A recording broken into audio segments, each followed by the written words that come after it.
The depth was pretty incredible this year in the SEC, but I think the top tier talent, like there wasn't the elite teams that were the best of the best.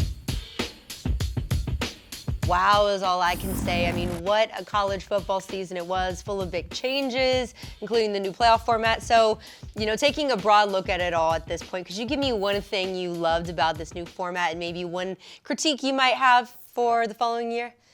Well, I loved how many games mattered in the end of October and November. I think that's one of the things that I really appreciated about the 12-team playoff. One thing to critique is I think the seeding system really needs to be adapted, and I believe they'll get that done. I think what's really important is not saying, oh, wasn't perfect year one, but it's the willingness to change, something that hasn't always happened really fast in college football and college sports in general. So I think they're open to changing and adapting that, and I think it's overall good and getting better. But I think that really is something that could change and make it even more special. I agree. You really have to just tip your hat off to the Ohio State Buckeyes. I've never seen a program coach take so much heat after a loss like that to Michigan. But, while the noise was raging around in the background, Coach Day and his team were just really looking forward, proceeding to steamroll their way through the playoffs. So how impressive was that to you to see? Well, I think what was impressive is the way that they took something that was such a disappointment and such a setback and actually used it as a setup. That was what really could have been the worst day of their season / for many of them, college careers. That's how much that game matters and the season matters to them. And they turned it into using it for good, letting it fuel them, letting it bring them together. I think that's something that honestly I would really encourage a lot of teams, athletes, and people of all walks of life to look at that example, to look at it and say, okay, next time I get knocked down, next time I go through adversity, next time I have a really bad day, how can I use this as fuel? How can I learn from it? How can I not repeat it so I don't have to go through it again? I think it's a great example. I think it's a challenge. I think so many people will point to them as an example for the next 5 to 10 years. When teams lose and they get, a very disappointing day or injury or hard time, they'll point to that Ohio State team and say, look at that. We could do the same. I think that's something that's really cool that they should be proud of. They really should. Absolutely.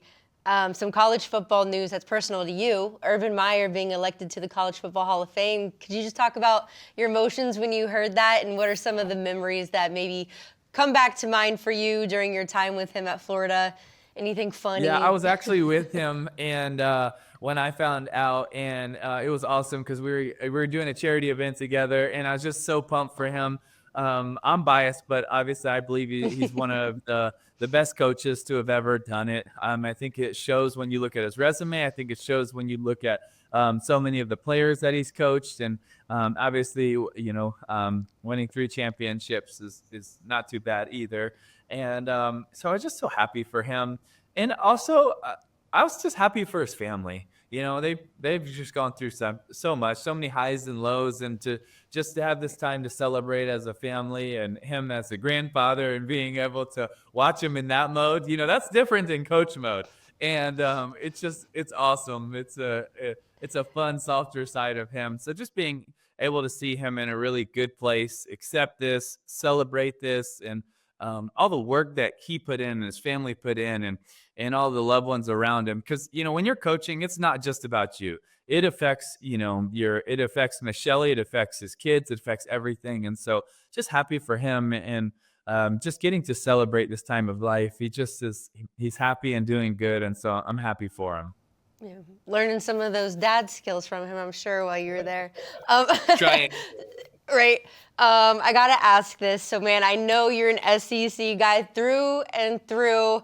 The conference has been the gold standard for so long, especially when it comes to, college football. But do you think it's days as a superior conference are over with all the realignment that's happened in recent years? Or are you still SEC through and through? Well, I think when you look at it, I think the depth was pretty incredible this year in the SEC, but I think the top tier talent, like there wasn't the elite teams that were the best of the best, because usually, even if it's a weaker year in the SEC, you would have one or two teams that you would look and say they're the 1 and 2 best, or the 1 and 3, or 1 and 4, worst case. And this year, you could look at a lot of teams and say, yes, they're top 10, top 15, but you're kind of waiting to see who's the one or two teams that are going to step up and go from good to great. And I think that's what the SEC just missed the mark on this year, was those couple of teams going from good to great. And I think, Texas made an incredible run. So proud of Coach Sarkisian and what he's done. And obviously Kirby, I think he's one of the best to do it, or one of the best in the game right now doing it. And I think there's a lot of teams that are close, but it's one of the hardest things to do in sports, is to go from good to great. It's something we saw Ohio State do this year. That was at times a good, really good, and a few times they fell a little bit short, but then they found what they needed to become great. And I think for a couple of the top tier SEC teams, they were close, just missing one or two pieces. And I think that's going to be the battle for a lot of teams and conferences moving forward. Is there's so much change that's happening so fast, with NIL and transfer portal. There's so much can happen that can change it, in the blink of an eye. And so I think it's really finding what are those pieces that you need, because let's be honest, there's so many good teams in the Big Ten, so many in the SEC, and honestly, I think there's a lot of parity around college football, and I like that. I think it's awesome. I love seeing competition, but I think it's going to be the little things that are going to be the difference. That one extra nickel that can play man coverage when another team can't. That one extra slot receiver, that one backup for the case of injuries, that all of a sudden going to make the difference in these key moments. And I think for a few of the SEC teams, it was just tiny pieces that they're missing. Or, in the case of Georgia, you lose your starting quarterback, and, that also hurts as well. For sure. This upcoming NFL draft is lining up to be an exciting one. We have a couple of really talented young quarterbacks projected to go early, in Shedeur Sanders, Cam Ward. What would be your advice to these guys as they prepare to make this transition from college to the pros? I think obviously to keep working hard, to do everything that you've been doing. And I don't want this to sound cliche, but I genuinely mean it. Try your best to enjoy the moment. Surround yourself with people that aren't going to be a lot of people that tell you just what you want to hear, because that's easy. In this whole draft, world and agent world that they're getting into, it's easy to have a lot of yes people, but have a lot of caring people that love you, that are going to put your interests first, but also going to tell you the genuine truth, the reality of the situation, and try to enjoy it. You only get to do it once. I honestly, there's a lot that time that I was just like working so hard and trying to prove the doubters wrong, and work on so many things, that I think there was a piece of me that wishes, well, I know there was, that just wishes I would have taken a little bit more in and just keep working, but enjoy it. I just remember I was at a friend's house and getting drafted, and nobody thought I would. And my friends and family are there. So many people that I truly love so much. And, I got drafted, and I'm celebrating with them, but I'm also like, okay, when can I get on a plane and get to Denver and start working? And it's like, Yep. I almost was thinking that before I even hugged everybody. And it's like, you're chill. It's yes, have the mindset of all the things that got you here, but really be willing to just say thank you to the people that loved you and supported you.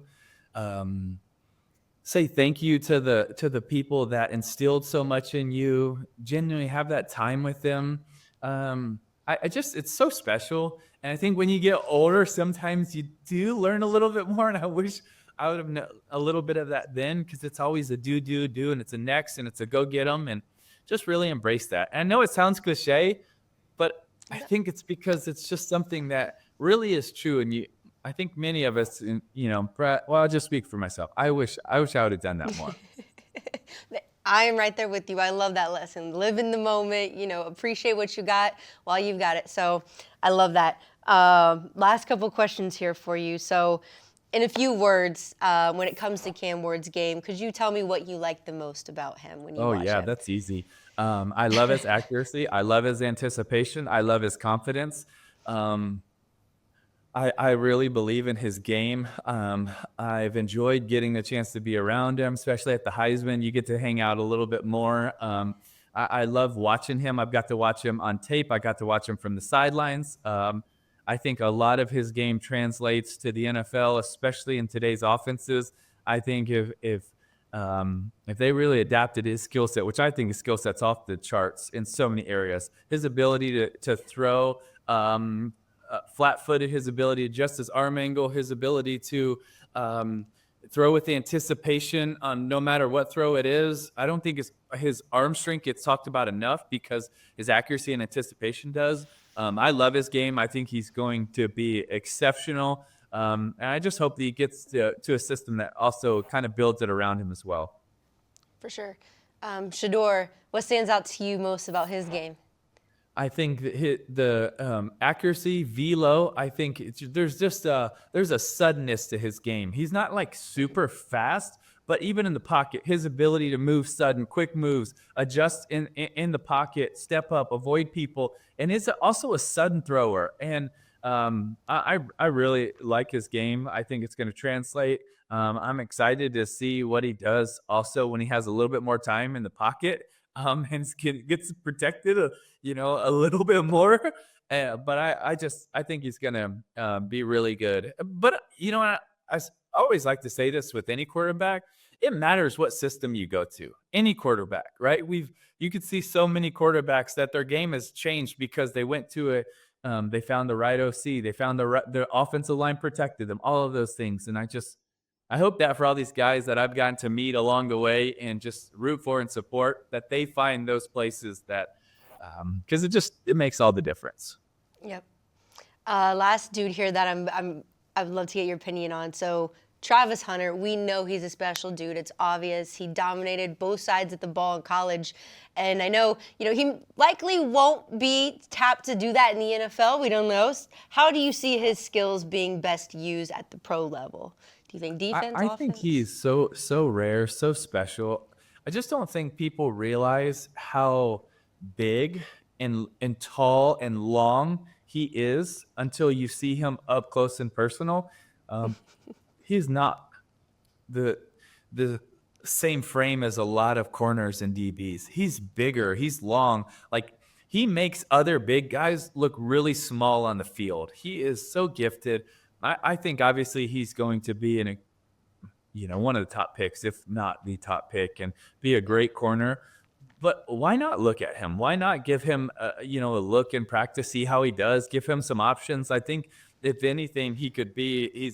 He's an incredible athlete that can do so many special things, and I would love to see it. Personally, I'm just a fan of him and a fan of his game, so I'm rooting for him that he could do both. Because why not? It would be fun. Hey, sports fans, if you want to see more conversations with athletes and stars, check out these videos right here and be sure to subscribe for more from USA Today Sports.